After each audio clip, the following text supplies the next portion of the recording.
거두절미 각설하고 고고고! 갈 때까지 가보자. 정관용의 시사본부.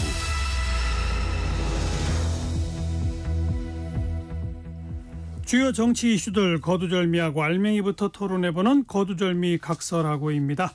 국민의힘 법률자문위원 송영훈 변호사, 더불어민주당 법률위원회 부위원장 장윤미 변호사 두 분 오늘도 나오셨습니다. 어서 오십시오. 네, 안녕하세요. 네, 안녕하세요. 자, 전반부 공통질문입니다. 금주의 뜬 인물, 진 인물. 송영훈 변호사, 뜬 인물. 네, 장동혁 국민의힘 수석최고위원입니다. 지금 당심에서 20.75%, 여론조사에서 20.07%, 그래서 합계 20.61%의 최종 득표율로 이번 주 화요일에 결과가 발표된 국민의힘 전당대회에서 수석최고위원으로 당선이 됐죠. 예. 그 작년 3.8 전당대회 때 김재원 전 의원이 수석최고위원으로 당선이 될 때 득표율이 17.55%였습니다. 그때보다 3%나 높은 득표율이기 때문에 그만큼 당심과 민심 고루 상당히 많은 지지로 당선이 됐다, 이렇게 볼 수 있겠습니다. 금주의 네. 뜬 인물로 선정을 했습니다. 네. 한동훈 대표를 뜬 인물로 해야 되지 않아요? 그건 너무 당연해서. 한동훈 대표 시절 비대위원장 시절에 장동혁 사무총장으로 발탁했죠. 그리고 사실 어찌 보면 이제 재보선으로 초선이 된 의원을 일약 사무총장으로 발탁했는데 이번에는 이제 최고위원 경선에 나서서 1등을 했다. 그렇습니다. 지금 이제 등원하신 지가 2년 4개월 정도 된 글쎄. 여의도식 표현으로는 1.5선인 거죠. 예, 그런데 지금 초고속 그 승진을 했다, 이렇게 볼 수 있겠습니다. 이 얘기는 이제 이른바 한동훈 핵심 인물이 최고위원회에서도 1등을 한 거니까 한동훈 체제의 어떤 공고화, 여기까지 볼 수 있겠네요. 당원들이 힘을 실어줬다라고 평가를 할 수 있겠습니다. 네. 장윤미 변호사는 금주의 뜬 인물? 전 뭐 너무 당연하지만 한동훈 신임 당대표 뽑아봤습니다. 예. 2주에 이만큼 급부상하고 또 좋은 성적표까지 얻은 거죠. 뭐 결선을 가니 안 가니, 마지막에 의혹 제기를 한 부분이 정치적 타격을 줄 것이니 안 줄 것이니 했지만, 심지어 이제 당심과 민심도 일치하는 방향으로 뭐 전적으로 압도적인 그런 승리를 거머쥐었다는 점에서 2주에 그 누구보다 부각된 그렇죠. 정치인이었던 것 같습니다. 그 얘기 조금 이따 좀 나눠보고요. 금주의 진 인물은 송영훈 변호사. 예, 민주당 소속의 최민희 국회 과방위원장입니다. 지금 왜요? 이진숙 방통위원장 후보자 청문회가 많은 논란이 있습니다만, 일단 다른 걸 차치하고 최민희 위원장의 진행이 대단히 논란과 문제가 많죠. 지금 뭐 시작하자마자 후보자에게 인사 안 하고 가시냐, 뭐 저하고 싸우려고 하시면 안 된다, 뭐 이런 것부터 시작해서 2분 이내로 말하라, 이런 건 약과고, 후보자는 나이가 몇 살이냐, 그다음에 양손으로 자료를 들었다고 사과를 요구하기도 하고, 뇌 구조가 문제다 등등 그 후보자에 대한 인신공격성 발언이 진행을 하는 위원장의 입에서 나왔다는 것은 대단히 문제가 많습니다. 그 정청래 법사위원장의 진행을 과방위에 그대로 옮겨온 것 같은 느낌이 들어서 우리 국회가 정말 이대로 가서는 안 된다는 생각에서 금주의 진인물로 선정을 했습니다. 네. 뭐 코멘트 하실래요? 아니, 일단 뭐 인사는 너무 당연한 건데 이 후보자 내정자가 하지 않았던 부분, 왜냐면 이거는 최민희 위원장 개인한테 하는 게 아니라 이제 입법기관인 국회, 그리고 그 위원회에 하는 거다. 위원회에 하는 거니까요. 그리고 사실 이진숙 후보자 답변 태도 굉장히 문제가 많았습니다. 뭐 자연인일 때 했다라는 말, 각각의 개별적인 사안에 대해서는 답변할 수 없다라는 말, 굉장히 좀 불성실했죠. 그런 부분과 관련해서 이제 여러 지적이 나왔던 것으로 알고 있습니다. 자, 금주의 진 인물 장윤미 변호사. 저는 워낙에 핫 이슈였던 전당대회였기 때문에요. 일단 패배한 당권 주자들도 사실 성적표를 거머쥔 건데 누가 가장 초라한 성적표를 받아들었을까 해보면 아무래도 원희룡 전 장관인 것 같습니다. 뭐 저도 패배해도 뭐 젖잘싸 이럴 수가 있는데, 제가 봤을 땐 윤상현 의원 그래도 정도만 2등은 했잖아요. 2등을 했는데 너무 압도적 차이가 나더라고요. 예. 18%대 60%대여서 나머지 3명의 후보를 다 합쳐도 엄청난 좀 격차가 있었고, 그러면 원희룡이라는 본인 개인 정치인의 여러 장점이 있었죠. 소장파로서 어떤 혁신의 이미지도 있었고, 근데 그런 빛이 상당히 바랬고, 또 지금 결과물은 대통령에 대한 뭔가 뭐 아바타랄까요, 대리인이랄까요, 거기에 갇혀버린 이미지가 한동안은 좀 극복하기 어려워 보인다, 이렇게 평가하고 싶습니다. 전당대회 얘기 뭐 본격적으로 해봅시다. 뭐 사실 뭐 결선 투표 갈 거다. 뭐 바로 지난주 토요일 날도 나경원 당시 후보자가 인터뷰했는데 솔직히 정치인들은 대단해요. 현장 그렇게 돌아다니면 감이 딱 올 텐데 그냥 그 자리에서 결선 투표 갈 거고 자기가 1등 할 거라고 어떻게 그런 얘기를 하는지 모르겠어요. 희망 회로를 다들 돌리시는 부분도. 2007년에 정동영 후보가 마지막 대선 유세를 할 때 제가 우연히 그 현장에 있었습니다. 그랬는데 실제로는 530만 표 차로 졌잖아요. 그런데 그 유세 현장에서 여론조사 결과에서 31대 26으로 거의 붙었다고 그렇게 얘기를 하더라고요. 저는 그런 걸 보고 그 선거 막판에 추격하고 있는 후보가 판세를 얘기하는 것은 잘 믿지 않게 됐습니다. 그러니까 아무튼 뭐 당 안팎에서 다 짐작하고 있던 거죠. 결선 투표 안 간다. 그렇죠? 그런데 또 이른바 친윤 그리고 대통령을 좀 엄호하는 측에서는 이거 정말 갈 수도 있다. 뭐 밑바닥 정서는 조금씩 움직인다. 이렇게 전망했던 부분도 있고 숫자로 안 드러나는 밑바닥 정서가 어디 있습니까? 뭐 체감이 된다. 뭐 이런 취지인 것 같은데요. 오히려 그 이슈가 뭐 패스트트랙 뭐 개인 청탁이었다가 앞에 터졌으면 뭐 이걸 장담할 수 없었다라고 하지만 결과적으로는 뭐 승복할 수밖에 없는 부분이 있는 거죠. 제가 지난주에 우리 시사본부에 출연해서 여론조사 결과 소개를 드리면서 결선이 왜 없는지 구체적으로 설명을 드렸지 않습니까? 역시나 여론조사는 과학이었습니다. 여조를 부정하면은 선거 패배의 지름길이 되는 것 같습니다. 자, 아무튼 이제 끝나고 나서 즉각 용산 대통령실로 낙선자까지 불러서 만찬을 하고 뭐 러브샷도 했다 그러고. 근데 이제 낙선자까지 부른 걸 두고 한쪽에서는 당의 화합 화해를 위한 취지다. 한쪽에서는 한동훈 혼자 독주하지 못하게 일부러 견제하려고 그런 거다. 이런 두 가지 해석이 있어요. 아까 김재원 최고위원하고 제가 통화하면서 견제하려고 하는 거다라는 식의 해석은 어떻게 생각하십니까? 그랬더니 심사가 뒤틀린 사람들이 하는 얘기입니다. 이렇게 얘기하던데 장혜민 변호사 어떻게 보세요? 저는 그 심사가 뒤틀린 사람 중에 한 명일 것 같은데요. 제가 정치권에 오래 이제 몸담으신 선배님들한테도 물어봤어요. 아니 이렇게 하루 만에 낙선자까지 같이 만찬을 하는 경우가 많냐. 보통은 일단 지도부가 어느 정도 윤곽을 좀 띄고 왜냐하면 만찬 뒤에 비서실장 임명도 있었잖아요. 근데 좀 위용을 갖춘 다음에 낙선자는 뭐 따로 위로를 해주든지 아니면 뭐 당 대표가 별도로 만나든지 이런 형식을 취하지 이렇게 많이 모인 것 그리고 전현직 지도부까지 다 함께 자리를 하게 한 건 그냥 n분의 1에 불과하다는 메시지를 주려고 했던 것 같다. 대통령 입장에서는. 그래서 제가 그럼 김기현 신임당 대표일 때 만찬이 언제 이루어졌고 한 5일 뒤인가 이루어졌더라고요. 어떤 형식이었는가. 당연히 낙선자들은 배석하지 않았습니다. 그러니까 무구한 해석을 낳고 또 하나는 난을 갖고도 사람들이 해석을 하더라고요. 뭐라고요? 그러니까 난을 이제 김기현 대표 동양난을 받았고요. 대통령으로부터 최근에도 이제 조국혁신당 신임당 대표가 조국 이제 의원이 됐으니까 그때도 비슷한 난, 한동훈 당 대표도 비슷한 난을 받았는데 추경호 원내대표한테 이제 선물했던 난은 상당히 화려해요. 서양난에 가격 차이도 한 2~30만 원까지 난다고 해서 사람들이 왜 추경호 원내대표의 난과 한동훈 대표의 난이 그러니까 최근에 보낸 또 당내 인사들에 대한 선물이었다 보니까 그래요? 뭐 이런 해석까지 나옵니다. 김기현 대표 때 보낸 난하고 비교해야 되는 거 아니에요? 예, 근데 그건 비슷합니다. 예, 그거는 동양난으로 가격대나 한동훈 크기나 대표랑 비슷해요? 예, 비슷합니다. 근데 추경호 원내대표께 좀 유달리 컸군요. 유달리 화려합니다. 추경호 원내대표는 지금 보시다시피 고생을 많이 하고 있잖아요. 그 고생 많이 하는 자리에 됐는데 앞으로 고생하라는 의미까지 얹어서 좋은 거 보냈나 보죠.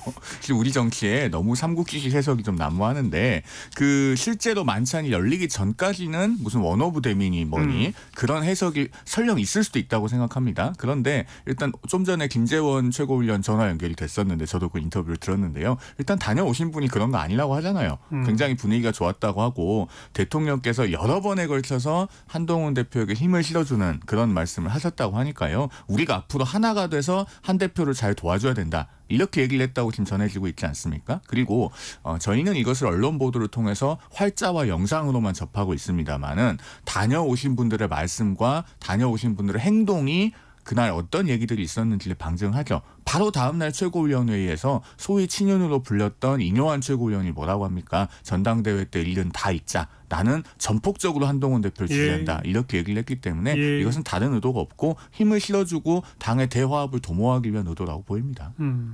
뭐 저는 벌써 몇 주 전부터 그런 표현을 썼는데 전당대회 끝나고 나면 윤 대통령도 한동훈 대표도 나머지 뭐 후보들이나 이런 사람들도 강제로 화합 당할 것이다라고 표현했거든요. 네네. 아니 화합 안 할 재간이 있나요? 예, 선택지는 없는 것 같습니다. 그러니까요. 예. 뭐 강제로 일단 화합해야죠. 그렇죠. 지금 당심과 민심이 거의 일치된 63%라고 하는 높은 득표율이 나왔지 예. 않습니까? 높은 것도 높은 건데 당원에서의 득표율과 여론조사에서의 지지가 1%가 채 차이가 안 납니다. 그러면은 이것은 당심과 지지층이 하나가 돼서 강력한 변화의 열망을 표출했다고 보여지거든요. 그런 말씀하신 것처럼 그 열망을 받드는 방향으로 이제 당정이 하나가 되는 것이 가장 바람직한 선택이라고 봐야 그러니까 근데 되겠죠. 강제로 화합 당했는데 문제는 이제 앞으로 현안이 하나씩 불거질 그렇습니다. 때 그중에 1번 현안이었던 게 최상병 특검법이었고 제3자 추천 특검법에 대해서는 일단 한동훈 대표는 소신에는 변함이 없다. 그러나 당내에서 민주적으로 논의하는 절차를 밟겠다. 이렇게 지금 나가고 있잖아요. 이건 무슨 뜻이라고 봐야 돼요? 그러니까 한 발 빼는 거 아니냐 이런 분석이 나오죠. 왜냐하면 좀 민주당 입장에서는 실망스러운 게 제3자 특검 그러면 민주당이랑 열어놓고 의논할 수 있는 겁니다. 논의할 수 있는 건데 그 부분과 관련해서도 뭐 김민전 의원 같은 경우도 아니 이거는 원내 이슈고 이건 당대표의 권한이 아니다라고 사실상 직격하기도 했고요. 그러면서 내가 원내 대표는 아니고 그러니까 이제 원내 상황에 대한 책임자는 최종적으로 아니기 때문에 내 관할이 아니다라는 취지로 또 이야기를 하기도 했어요. 한동훈 대표가. 그렇다면 이걸 안 하겠다는 건가? 당내에서 뭐 논의를 하지 않겠다는 건가? 좀 물음표가 쳐지는 부분이 있고 한 발 좀 뒤로 빠진다라는 느낌을 받는 거고 또 하나는 일단 뭐 대통령과의 관계가 아무래도 좀 집중이 될 수밖에 없는데 총론격에서는 대통령 임기가 3년이나 남았기 때문에 화합을 안 할 도리가 없습니다. 예. 이제 강론에 있어서 부딪히는 걸 수밖에 없을 텐데요. 왜냐하면 뭐 여론조사 말씀 주셨지만 여론의 지표를 보고 정치를 해야 되는 거 아니겠습니까? 김건희 여사 관련해서도 이런 수사 방식 좀 국민 눈높이에 맞지 않다고 한동훈 대표가 또 이야기했습니다. 했었죠. 그런데 대통령실의 기류는 이원석 검찰총장 정치하는 거 아니냐 이렇게 직격하고 있는 와중에 대통령실 기류와는 상당히 또 상반돼 보이고 이게 곳곳에 리더십을 시험대에 올라오게 되는 하나의 그런 지표들이 그렇겠죠. 될 것 같습니다. 일단은요, 이 해병대원 특검법 관련해서는 민주당이 어제 이제 목요일이죠. 그제 굳이 표결을 해서 이걸 부결로 가게 한 것이 저는 전략적 실수라고 봅니다. 공식적으로는 지금 그 특검법안이 이제 폐기된 상태잖아요. 그런데 우리가 우리말로는 특별검사라고 번역을 합니다만 원래 영어로는 이제 인디펜던트 카운셀 아닙니까? 그 독립검사라고 표현을 하지 맞겠죠. 기본적으로 정부나 여당이 먼저 선제적으로 특검을 제안하진 않습니다. 왜냐하면은 기존에 있는 뭐 검찰이든 공수처든 기존 제도를 가지고 정상적인 수사가 이루어질 수 있다고 하는 것이 정부와 여당의 기본이니까요. 그러면은 야당이 특검법안을 제출하는 것이 살아 있어야 거기에 대한 어떤 수정안으로 제3자 특검법이나 이런 거를 할 수가 있는 거죠. 근데 그저께자로 공식적으로 폐기가 돼 버렸어요. 예. 그럼 민주당이 다시 발의를 해야 되는데 다시 내야죠. 다시 발의를 해야 될 건데 거기서 지금 이재명 대표는 지난주 목요일에 민주당 전당대회 토론회에서 뭐라고 얘기를 했습니까? 야당이 제출한 그 특검법안이 옳고 그것대로 가겠다고 했어요. 제3자 특검법안에 명시적으로 반대를 했거든요. 그러면 민주당이 다시 특검법안을 내도 또 지금 야당 추천의 특검법안을 고집할 겁니다. 여기서 중요한 포인트가요. 이재명 대표가 생각을 바꾸지 않으면 국회에 어떤 수정안이든 뭐 개별 법안이 발의가 돼도 이게 바뀌지가 않습니다. 지난번에 비례대표 제도도 이재명 대표 한 사람에게 결정을 맡기고 결국 이재명 대표가 연동형 유지하겠다고 하니까 그렇게 되지 않았습니까? 그러면 이 특검법도요. 민주당이 특검 추천권을 가지면 그것 결국 누가 최종적으로 결정합니까? 이재명 대표가 노하는 사람을 민주당이 추천할 수는 없습니다. 본인이 이 해병대원 특검법안에 대해서 추천권을 갖겠다는 거예요. 자, 민주당이 한 장이고 저 비교섭 단체가 한 장이 있는데 왜 이재명 대표가 고르냐 이렇게 하실 수 있는데 지금 두 후보자 중에 나이가 더 많은 사람이 대통령을 임명을 안 하면 자동으로 임명 간주되는 조항이 있어요. 그러면 누가 임명될 것인가까지 계산해서 다 선택을 할 수 있습니다. 그런 상황이기 때문에 이 문제는 지금 민주당과 이재명 대표에게 이제 공이 넘어가 있습니다. 즉 객관적인 진실을 밝히기 위한 그런 특검을 원하는 것인가 아니면 답정너식으로 원하는 결과를 얻어내기 위한 특검을 할 건가 이거에 대해서 이재명 대표가 빨리 좀 답을 해야죠. 아무튼 해병대원 특검법은 민주당은 될 때까지 100번이고 하겠다는 건데 네. 지금 구도로 봐서는 되기는 어려운 상황인 것 같고. 그런데 이번에 재부의를 했을 때 네. 이탈표가 저는 상당히 의미심장하다는 생각이 들었어요. 이탈이 무기명. 4명인데 예. 그중에 1명은 안철수 의원인 것 같고 네. 나머지 3명은 실수라는데요. 실수이길 바라는 거 아닐까 싶습니다. 이 헌법기관이 뭐 한자를 한 명은 잘못 써서 무효표가 됐다라고 하는데 그것까지 하면 한 3-4표의 이탈표가 나왔다는 점. 어떻게 보면 한동훈 대표가 본인이 출사표를 던지면서 약속한 거예요. 국민들께. 왜냐하면 누가 추천하는지와 관련해서는 어떻게 보면 합의에 못 이를 정도의 간극이 있는 사안은 아닌 것 같습니다. 그렇다면 이 큰 흐름에 있어서는 안 받을 도리가 없다. 이게 결과적으로는 안 받는 게 대통령께 누가 될 것이다. 라는 기조를 던졌고 저는 국민의힘에도 상당 부분 공감하시는 의원님들이 많이 계실 것 같아요. 그렇다면 이 이탈표 숫자가 의미심장합니다. 왜냐하면 재부의를 할 때 8표의 이탈표만 있으면 그거는 가결이 되는 거니까요. 앞으로 늘어날 수도 있다. 저는 그 가능성이 더 높다라고 생각합니다. 그래서 제가 짧게 덧붙이면은 한동훈 대표도 이걸 안 한다고 하지 않잖아요. 본인의 입장은 변함이 없다고 하고 물론 이제 일부 의원님들 중에서 개별적으로 이것에 반대한다는 입장을 언론 인터뷰를 통해서 피력한 분들이 있습니다. 그런데 그분들께서 더 구체적인 논거를 저는 제시하셔야 된다고 생각해요. 2가지가 있는데요. 하나는 그 야당이 지금 저렇게 야당이 특검 추천권을 갖는 특검법을 또 내놨을 때 과연 대법원장과 같은 제3자가 추천하는 특검 법안을 국민의힘이 안으로 갖고 있지 않을 때 개별 의원들이 찬성표를 던지는 것을 계속 막아낼 수 있는가. 즉 전략적으로 방파제 역할을 굉장히 중요하게 수행하고 있거든요. 대안이 있어야 방파제가 된다. 그렇습니다. 그거 아닙니까? 그런데 국민의힘이 그걸 거둬들이는 순간 그 방파제가 없어져요. 그럼 그분들이 찬성표 던지는 걸 막을 수가 없습니다. 그다음에 두 번째로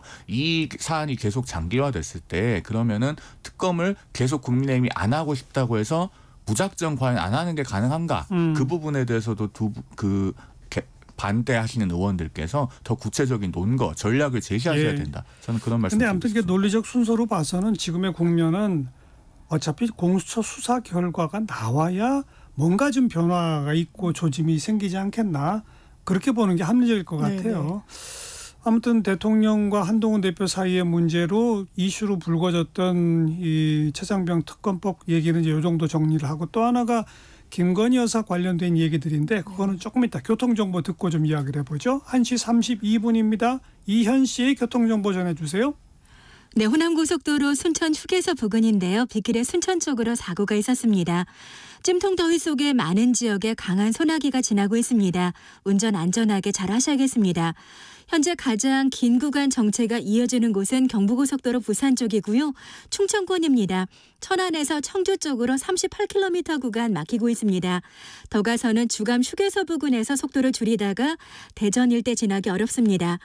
서해안고속도로 목포 쪽으로는 서평택 분기점 부근에서 서해대교 쪽에 정체가 남아있습니다. 영동고속도로 강릉 쪽의 흐름 나아지고 있는데요. 지금은 강원권에서 정체가 이어지고 있습니다. 특히 원주에서 새마을 쪽의 이동이 많이 답답합니다.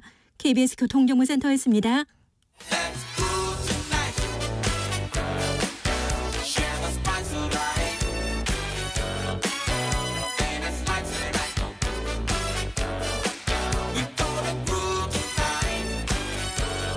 국민음식 정관용 KBS 1라디오 정관용의 시사본부 들어보면 달라요.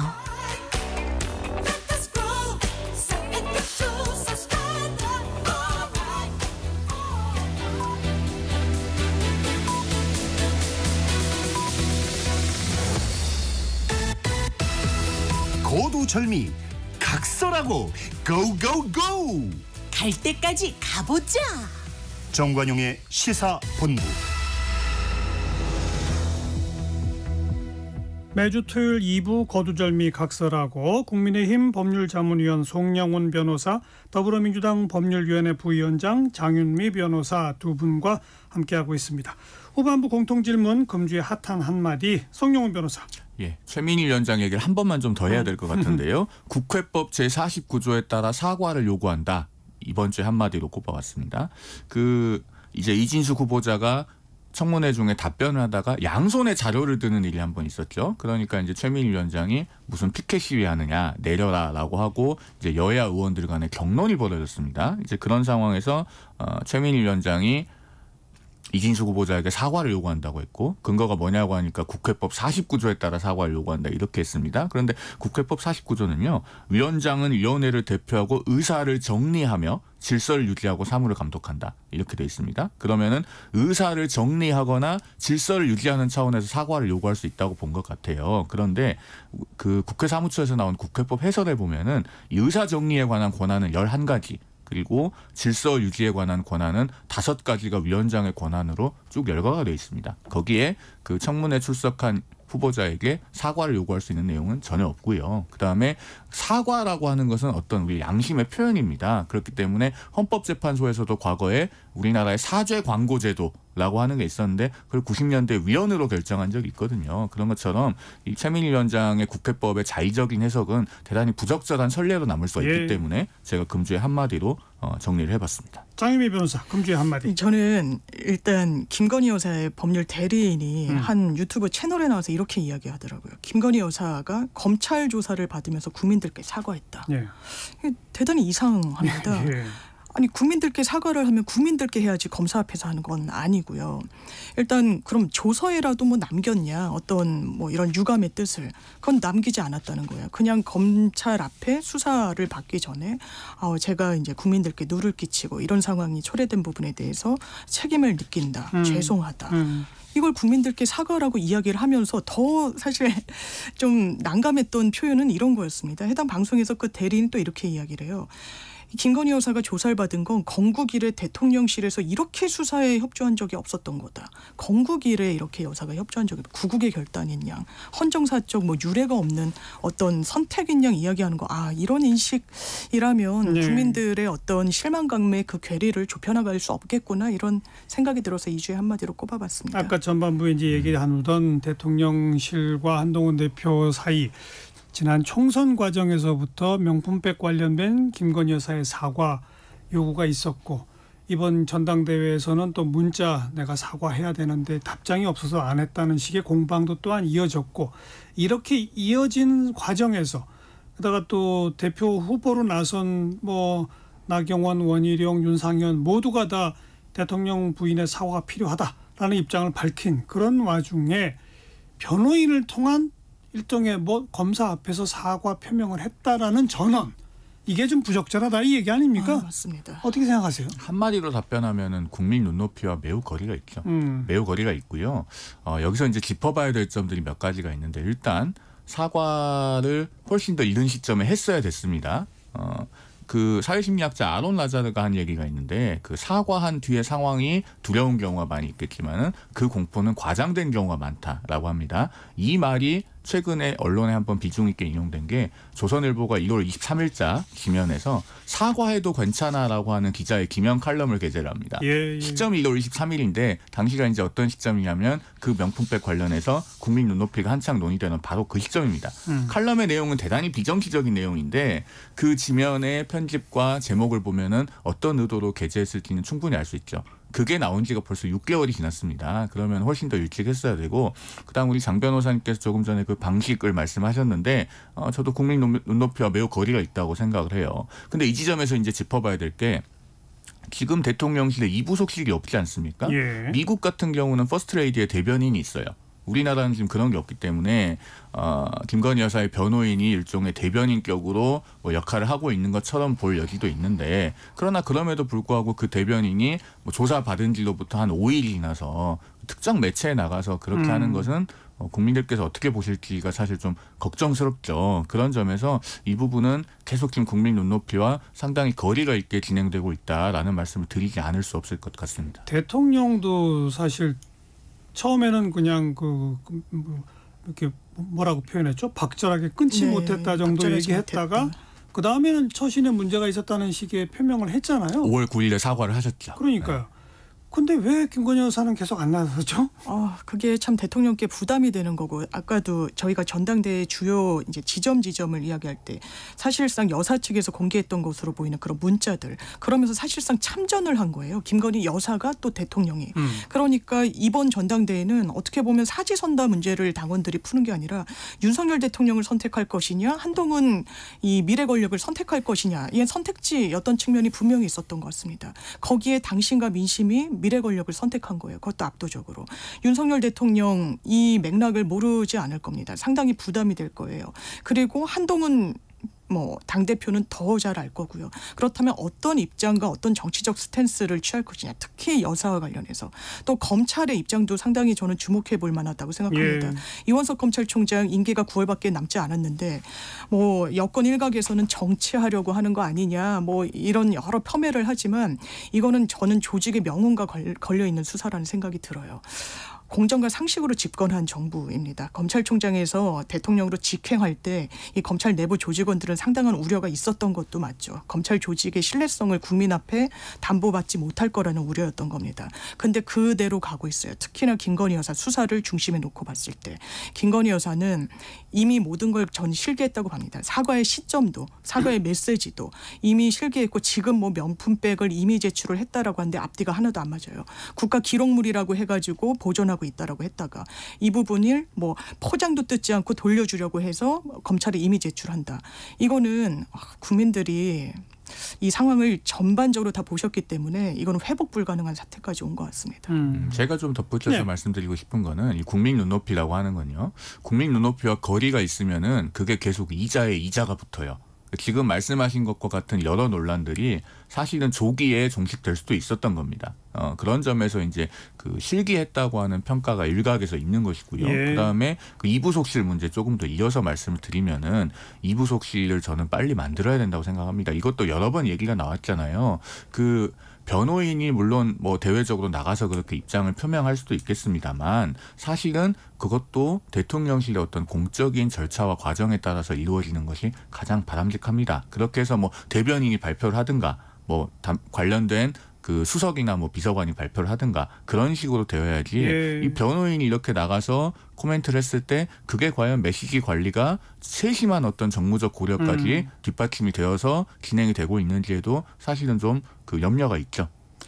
표현하신 것처럼 제2부속실뿐 아니라 청와대 특별감찰관 제도까지 거론된 건 꽤 오래됐고 대통령실도 긍정적으로 하겠다라고 표명한 지도 한참 지났는데 도대체 윤석열 정부는 지난 총선 직후에 한덕수 총리 사표냈었잖아요. 네네, 됐죠. 그때로부터 시작해서 지금까지 뭔가 조치가 이루어지지가 않아요. 왜 조치가 이렇게 없죠? 그냥 계속 검토만 하나요? 그러니까 이제라도 지금 전당대회에서 63%라는 숫자를 확인을 했잖아요. 당원들도 국민들도 이제는 변화를 요구하고 있는 겁니다. 그러면은 그 숫자를 가시적으로 확인을 했기 때문에 이제는 정말 그 대통령실도 이 변화의 요구를 적극적으로 부응을 하고 동참을 해야죠.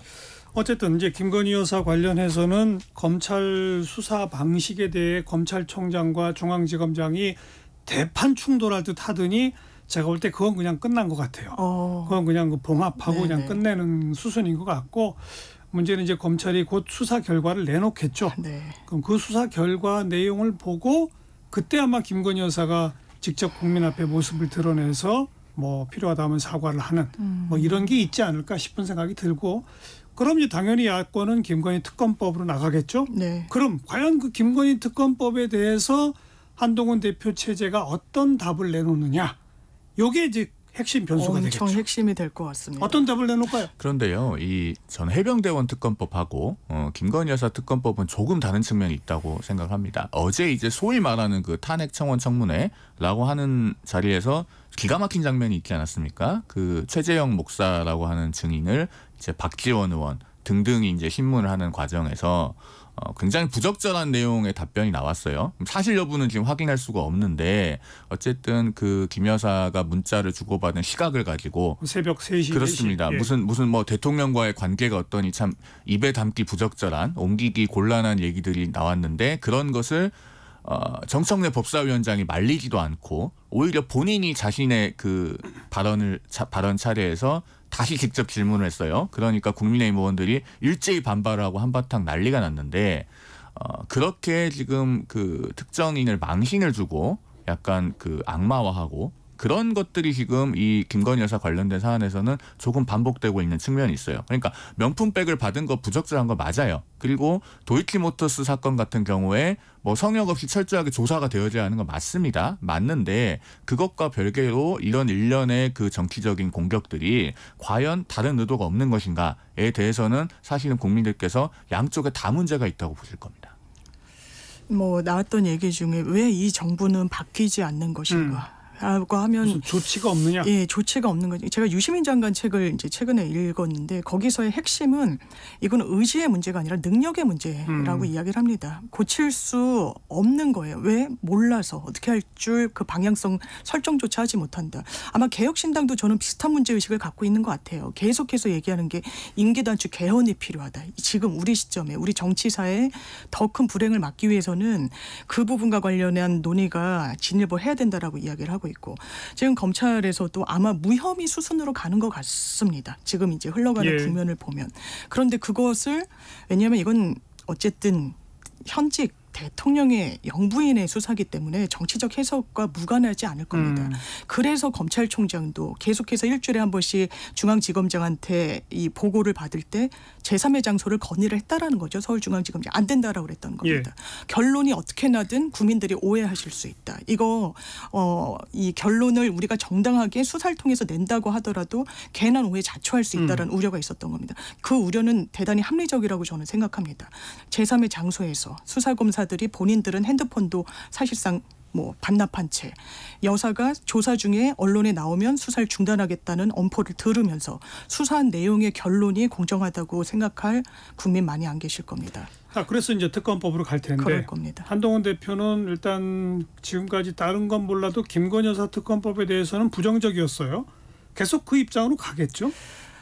일단 초반에는 그렇게 갈 수밖에 없어 보이는데요. 네. 김건희 여사와 관련해서 보여줬던 여러 사고의 단편들이 있는 것 같습니다. 사과 진작에 했어야 된다라고 이야기를 하고 있기도 하고요. 이번에 수사 방식도 국민 눈높이에는 부족했다. 맞지 않았다라고 이야기를 하면서 그리고 이 국민 여론의 추이가 저는 김건희 여사한테 우호적으로 바뀔 가능성은 상당히 낮다라고 봅니다. 더 커지면 커졌지. 이 부담이 여당의 당대표로서 어떻게 받아 안을 것인가와 관련해선 다른 선택지도 열어놓고 고민하지 않을까. 그럴까요?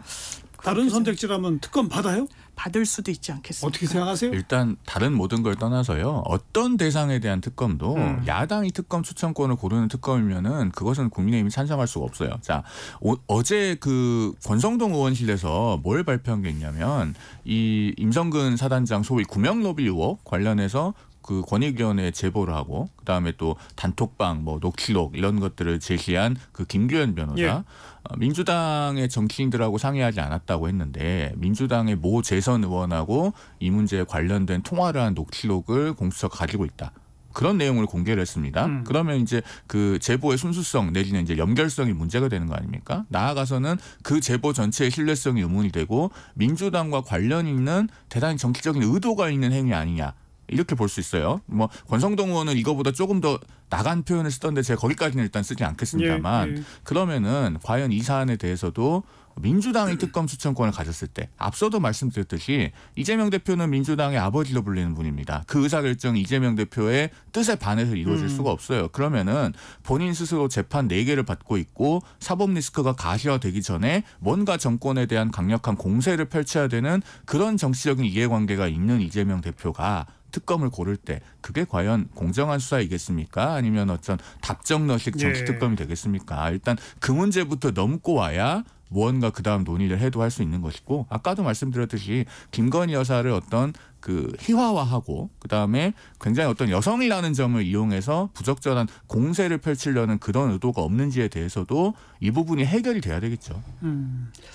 물론 이제 우리 송영훈 변호사 표현처럼 김건희 여사를 희화화하고 뭐 이렇게 표현할 수 있고 특정 개인을 모독하는 뭐 이렇게 표현할 수도 있습니다만 그러나 또 역대 영부인 중에 뭐 좀 별로 이렇게 잘 알려지지도 않은 인터넷 매체 기자와 7시간 통화한 내용이 나온다든지 뭐 그냥 정치 평론하는 어떤 일개 교수와 1시간 통화를 했다든지 문자 내용이 이렇게 상세하게 뭐 새벽 3시 반까지 내용이 줄줄줄 나온다든지 또 뭐 한동훈 비대위원장과의 문자 내용이 또 이렇게 공개된다든지 이런 전례가 없기 때문에 이런 자료들 이미 터져 나와 있는 자료들 하나만 해도 국민들은 이건 뭐가 있어라고 생각하게끔 되는 그런 자동 반사적 기능이 있지 않습니까? 그런 점에서 그런 게 이제 부담인 거죠, 여권에서는. 그렇죠. 왜냐하면 이게 굉장히 많은 자료가 노출돼 있고 여사한테 도움되지 않아 보입니다. 이 자료의 핵심은 본인이 국정 운영의 주체로 인식하고 있는 것 같아요.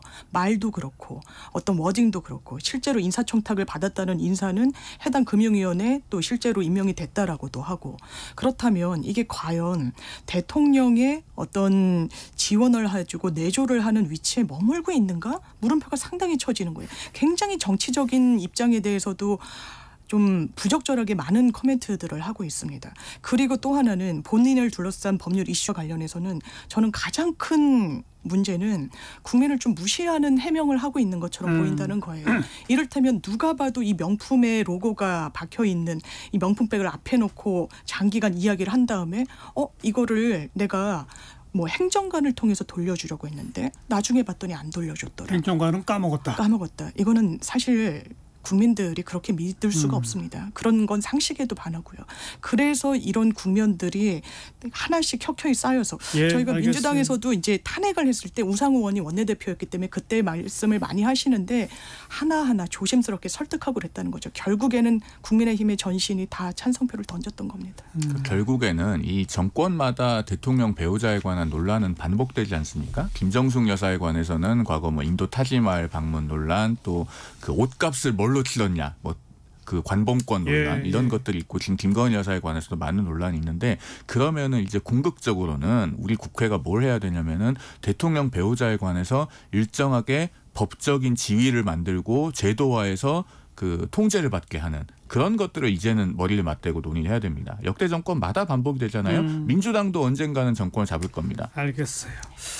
자, 뭐 시간이 거의 없습니다만 지금 우리 국민들은 거의 국회가 지금 이렇게 하고 있나? 잘 관심도 없는데 매일 필리버스터가 진행되고 있고 매일 밤 12시 넘으면 법이 하나씩 통과가 되고 있고 방송 관련된 법이 하루에 하나씩 이렇게 참 여야 의원 고생합니다. 지금 국민들은 거의 안 봅니다만 필리버스터 하고 민주당은 또 찬성 토론하러 또 나가고 지금 이런 일들이 계속 이어지고 있고 그 와중에 방송통신위원 또 사퇴하고 다시 임명하고 지금 벌써 몇 번째 이런 일이 반복되고 있어서 한마디로 이거는 MBC 방문진 이사진 개편, EBS 이사진 개편을 하느냐 막느냐 뭐냐 이렇게 극한 투쟁인데 이건 뭐 무슨 다른 방법이 없죠. 지금 일단 그냥 마주 달리는 열차죠. 계속. 민주당이 그 과거 민주당 계열 정당에서도 이렇게까지 탄핵을 남발하지 않았는데 일단 그 탄핵 중독부터 고쳐야죠. 우리나라 1948년에 정부 수립된 이후로 20대 국회까지 민주당 계열이 발의한 그 탄핵 소추안이 총 8개입니다. 그런데 21대 국회와 22대 국회에서 민주당이 180석, 170석을 가진 시절에 발의한 탄핵 소추안이 도합 16개입니다. 그 전에 60여 년 동안 했던 것보다 2배가 많아요. 그러니까 도대체 방통위 부위원장이 법률상 탄핵 소추할 수 있는 근거가 어디 있습니까? 민주당 김현 의원 스스로 6월에 알겠습니다. 알겠습니다. 장훈 변호사도 한마디 하시죠. 탄핵 중독 말씀하셨는데 거부권 중독도 문제인 것 같아요. 이게 서로 이제 이런 상황을 끌어들였다. 그래서 저는 이게 정파를 떠나서 민주당이 최근에 이제 통과시킨 방통위에 최소한 4명 출석해서 과반 찬성으로 의결하자. 합의제 기구니까요. 독임제 기구가 아니라. 그런 방안에 대해서는 대통령께서 거부권 행사 안 하셨으면 좋겠습니다. 네, 거부권 할 것 같죠? 할 것 같습니다. 지금의 양상으로 봐서는. 예, 왜냐하면 진짜 MBC가 바로미터인 것 같습니다. 이 정부에서 이진숙 그 내정자를 강행하려고 하는 의지가 강한 것도. 그러니까요. 그리고 구성원들이 그걸 상당히 우려하고 있고요, MBC. 그러니까 아무튼 그거를 방문진 이사진 개편과 MBC 사장 교체까지를 반드시 해내야 되기 때문에 뭐 법안 통과 모든 거에 거부권 그리고 자진 사퇴하면 바로 또 임명 그냥 이게 계속 가는 거 아니에요? 민주당 변화 조짐이 없죠. 그런데 민주당이 요즘 그 이재명 대표 체제에서 민주당의 특성이요. 과거에 오랫동안 유지되어 왔던 합의하에 설계된 시스템을 갑자기 뜯어 고치려고 합니다. 예. 방통위도요. 지금 4인 이상으로 의사정족수를 정하면은 결국은 야당 추천위원들에게 과거에 없었던 비토권을 부여하겠다는 거거든요. 그러면은 왜 민주당이 여당일 때는 그렇게 안 했습니까? KBS 고대영 사장 과거에 불법하게 해임돼서 법원에서 불법 해임이라고 판결이 확정됐잖아요. 그런 과거사에 대한 반성이 일절 네. 없습니다. 자, 우리 국회는 점점 국민들로부터 멀어져 갑니다만 하루하루 점점 치열해지고 있습니다. 뜨거워지고 있습니다. 점점 뜨거워지고 있어요. 근데 그럴수록 국민들한테 멀어지고 있다는 거 그게 참 안타까운 일이죠. 저희도 참 면목이 없습니다. 오늘 여기까지 합니다. 국민의힘 송영원 변호사, 민주당 장유미 변호사 두 분 수고하셨습니다. 감사합니다. 고맙습니다. 네, 노사연의 바램 함께 듣고요. 저는 내일 뵙죠. 안녕히 계세요.